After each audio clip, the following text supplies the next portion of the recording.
Radio Flamme 90.6 FM. Je suis avec le sympathique Pierre-Olivier, bonjour. Bonjour. Alors voilà, vous êtes toujours administrateur et programmateur du festival. Toujours. Ça n'a pas changé. Revenons sur cette année 2016. Mais quelle année 2016? C'était génial. Il va falloir faire encore plus fort en 2017. Yes, you can. On peut toujours faire aussi bien, ce sera déjà satisfaisant pour nous.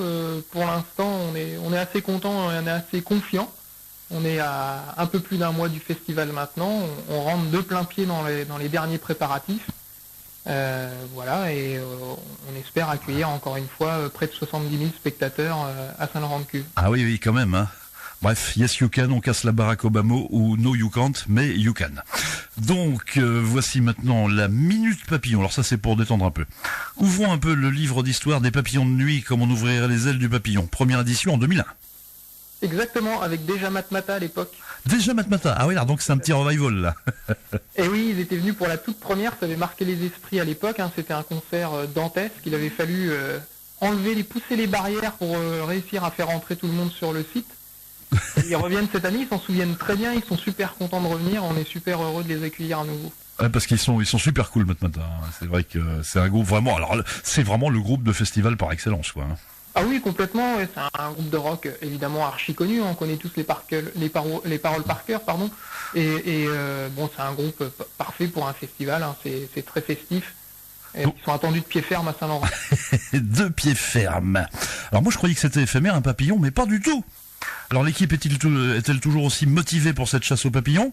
Oui, bien sûr, plus que jamais. Hein, l'équipe du festival, hein, c'est 26 membres permanents, tous bénévoles qui travaillent à l'année sur l'organisation du festival, et puis 1400 bénévoles qui nous rejoignent au moment du festival, hein, pour nous donner un coup de main à tout monter, évidemment à accueillir le public pendant le festival, et puis à tout ranger, tout nettoyer après. Yes. Petite armée de bénévoles. Donc il n'y a pas que le papillon qui vole, il y a le bénévole osé alors. Exactement. Non, mais sans eux, il n'y aurait pas de festival, clairement, c'est avec et grâce à eux que le festival existe, donc on est évidemment toujours très heureux de se retrouver au moins le temps d'un week-end pour 3 jours de fête et de musique. Très festif, hein, oui, tout à fait. Alors voilà, pour terminer cette minute papillon, combien de fois ai-je dit le mot papillon, sachant qu'il y avait papillon dans la question? Bah de fait, je ne sais plus parce que j'ai dû le dire 2 fois de plus. Alors sérieux, donc c'est toujours à Saint-Laurent-de-Cuve évidemment. Toujours, ouais. Toujours. Nouveaux aménagements, non? On reste un peu configuration de l'année dernière? On reste à peu près pareil, on crée une nouvelle scène quand même, une 4e scène. Ah, 4e scène, d'accord. Hein. Elle ne sera pas installée dans l'enceinte du festival, mais juste à l'extérieur, en plein bourg de Saint-Laurent-de-Cuve, sur la place du village, pour des concerts gratuits en journée avec des groupes locaux. Voilà, l'idée c'est vraiment d'animer le bourg de Saint-Laurent-de-Cuve en dehors de l'ouverture du site, et de faire en sorte que déjà en début de journée, eh bien, les gens puissent assister à des concerts, se retrouver en famille avant l'ouverture des portes et découvrir encore une fois des artistes régionaux. Alors c'est génial, effectivement. Alors on en parle là et Pierre-Olivier fait très bien là l'article comme on dit, mais c'est vrai quand vous y allez, et puis en plus il y a des petits à côté sympas. Par exemple il y a des concours de glissade, mais ça c'est pas vous qui le prévoyez. Hein. Non, puis ça dépend de la météo. Hein, ça dépend de la météo. Parce que généralement il fait quand même beau pendant le festival, mais ça peut arriver vu que le site est quand même très vallonné quand il y a quelques petites gouttes de pluie, oui, il y en a certains. Ah, moi j'ai un grand souvenir du concours de glissade de l'année dernière. Je sais pas si vous avez eu vent ou vous l'avez vu vous-même, non? Oui, j'en ai vu quelques-uns. Ah, c'était grandiose. Bah, c'est vraiment Woodstock, voilà, c'est ça. Oui, voilà, Woodstock ou Monterey, c'est le petit clin d'œil qu'on a voulu faire. Oui, tout à fait. Monterey Pop Festival, qui a eu lieu il y a 50 ans en Californie et qui est considéré comme le premier vrai festival de rock de l'histoire. Donc on a voulu faire ce petit clin d'œil parce qu'on se retrouve aussi dans les valeurs qui étaient véhiculées à l'époque. C'est-à-dire des valeurs très indépendantes, associatives, bénévoles, où les gens ont plaisir à se retrouver au moins le temps d'un week-end pour faire la fête, pour écouter de la musique, voir des bons concerts et des artistes sympathiques. Et oui, c'est vrai qu'il y a un bon esprit qui flotte sur le festival. Alors, vous me disiez 70 000 festivaliers, c'était l'année dernière, ça, hein? Ouais, exactement. Et ce qui me fait dire qu'en fait, Papillon de Nuit, c'est le plus grand événement de France dans le plus petit lieu, puisque Saint-Laurent-de-Cuve, il y a seulement 485 habitants. Et si on fait la proportion entre la fréquentation du festival et la population de la commune, bah, c'est quelque chose qui est unique en France. Ça se voit nulle part ailleurs. Et rien que nos 1400 bénévoles en soi, c'est un exploit dont on est super fiers, parce que c'est 3 fois la population de la commune, donc ça vous laisse imaginer. Ah bah oui, tout à fait. Le festival est capable de rayonner très au-delà des frontières régionales. Et puis ce qui est génial aussi, c'est qu'on n'a pas l'impression d'être si serré que ça, quoi. On circule bien, tout va bien, c'est très fluide, quoi. C'est pas mal, hein.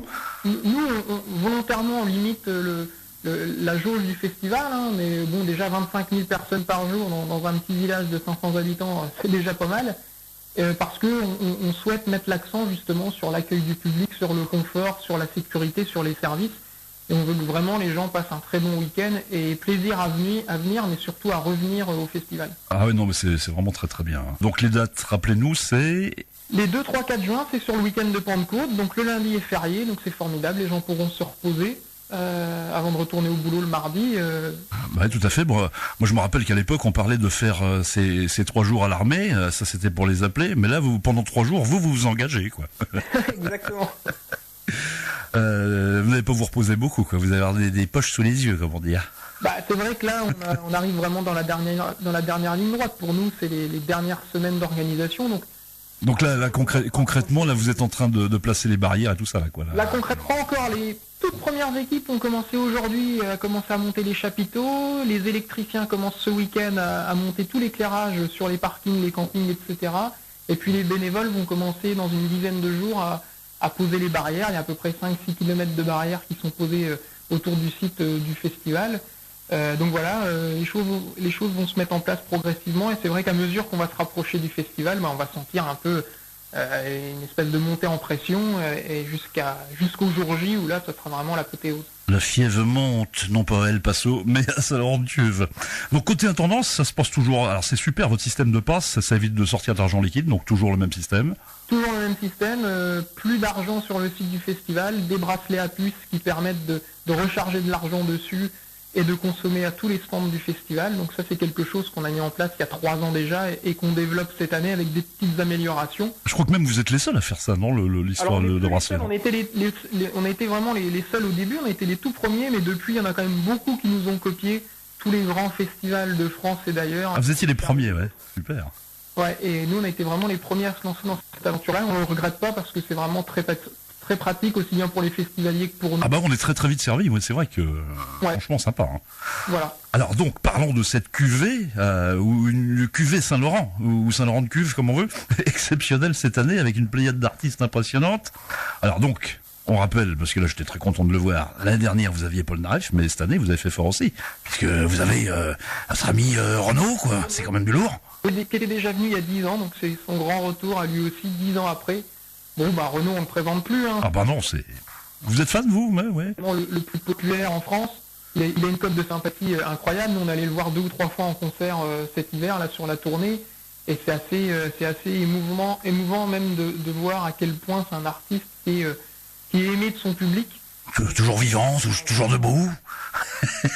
Ah non, moi j'adore Renaud, et vous êtes fan vous-même, vous avez répondu. Oui, bien sûr, ouais. C'est quelqu'un d'incontournable et d'éminemment respectable, donc malgré tout ce qu'il a pu traverser dans sa vie et dans sa carrière, on est évidemment ravis de l'accueillir à Saint-Laurent.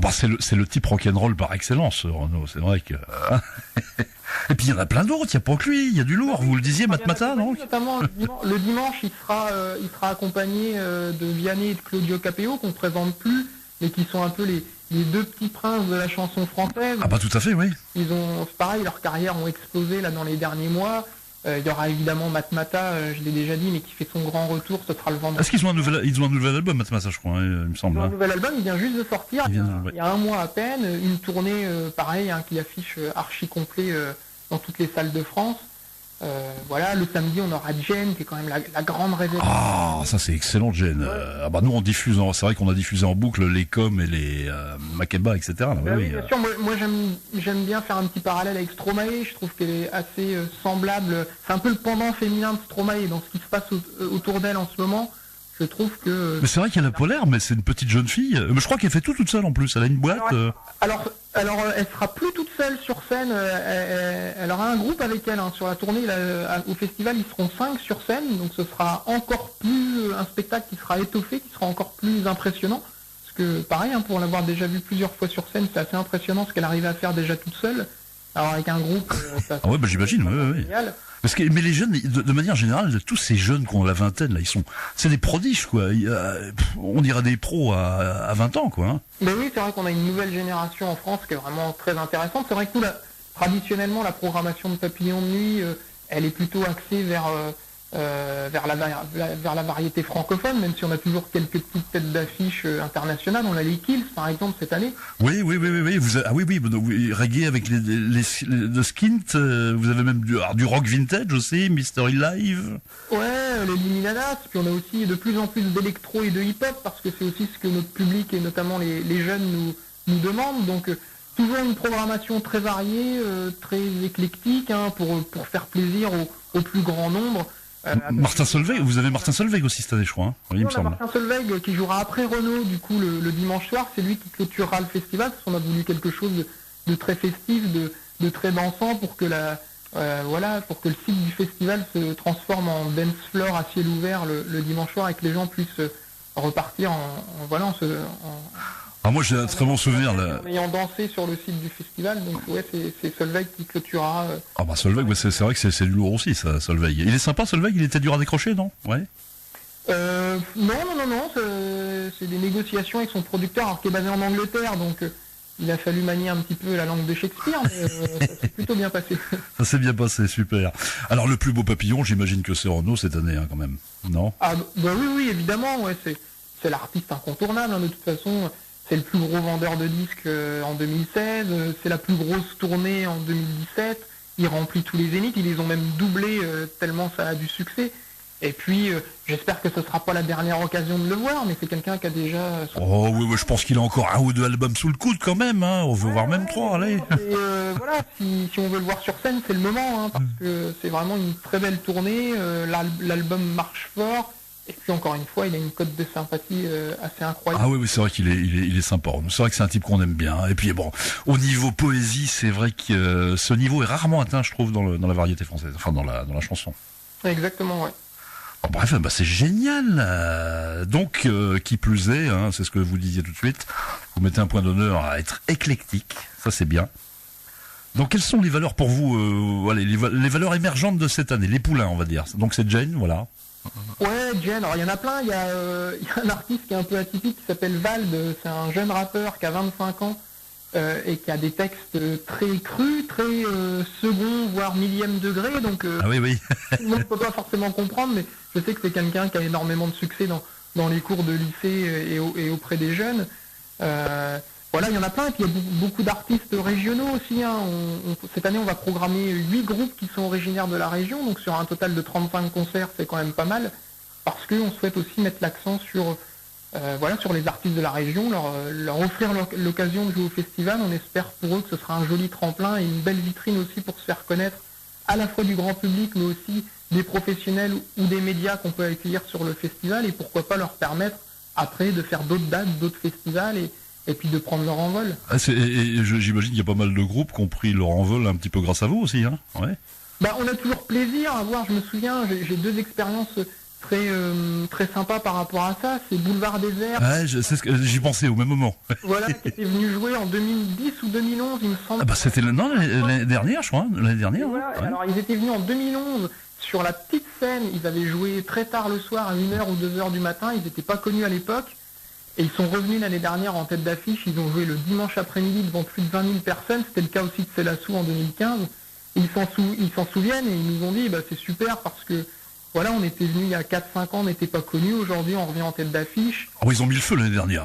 Ouais, ils nous l'ont dit, hein, c'était le plus beau concert de leur tournée, et évidemment on est extrêmement heureux et fiers quand on entend ça, parce qu'on se dit, finalement c'est aussi ça le but d'un festival, c'est peut-être de venir pour les têtes d'affiche, pour les Renaud, les Matmata, mais aussi de découvrir à côté d'autres artistes qui seront peut-être les vedettes de demain.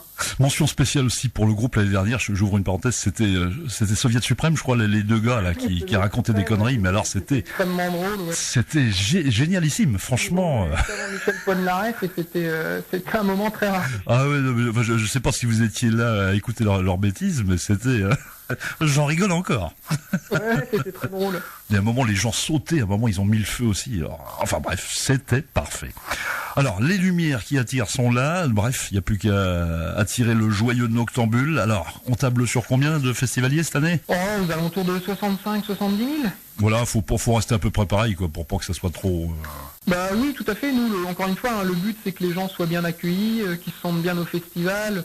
On n'est pas là pour les entasser comme des sardines sur le site. Hein. Papillon de Nuit, c'est un tout petit village, donc le but c'est que les gens s'y sentent bien, que la circulation fonctionne bien, que les gens soient pas bloqués dans les embouteillages pendant 3 heures, qu'ils accèdent facilement au site du festival. C'est pour ça que volontairement on limite la jauge à 25 000 personnes par jour. Et mention spéciale également aussi pour l'acheminement justement des gens, et ça se fait très très bien. Et il n'y a pas de bouchons, c'est vraiment très fluide. Nous, on est ressortis vraiment très facilement, quoi. Et il y aura moins de bouchons cette année on étoffe assez nettement notre système de navettes en partenariat avec l'agglomération Saint-Michel-Normandie et l'Intercom de Villedieu qui vont mettre en place des navettes gratuites justement entre les gares d'Avranches et les gares de Villedieu jusqu'au festival, qui vont tourner pendant les 3 jours, même les 4 jours, vendredi, samedi et dimanche et lundi matin. Et ça c'est nouveau aussi ça alors ça, oui. Oui, c'est nouveau, ouais, et c'est pour permettre aussi aux festivaliers qui viennent en train ou qui viennent en voiture mais qui veulent pas se garer à Saint-Laurent-de-Cuves de faire les derniers kilomètres en car et d'arriver vraiment au pied du festival. On va redonner un petit peu les coordonnées de tout ça. Alors, toutes les infos sur notre site internet papillondenuit.com. Il reste des billets pour tous les jours. Il reste encore un petit peu de forfait 3 jours, mais plus beaucoup, donc dépêchez-vous. Et puis, ma foi, on vous attend nombreux à Saint-Laurent-de-Cuves dans un petit peu plus d'1 mois maintenant. Il fera beau, donc profitez-en. La fièvre est en train de monter. J'ai une petite conclusion pour vous en 3 lignes. Avec plaisir. L'échéance approche, et c'est là qu'il te faudra choisir dans la douleur, ami bachelier. Car en effet, les 2, 3 et 4 juin 2017, les ailes des papillons de nuit vont battre leur plein. Et si tu veux en être, il te faudra choisir. C'est soit les papillons de nuit ou soit les révisions du bac. Je n'aimerais pas être à ta place, ami jeune. Bref, mon cher Pierre-Olivier, merci à vous. Merci à vous. Radio Flamme, dans le Nord-Cotentin, 90.6. Et partout en France, sur www.radioflamme.com. Radioflamme.com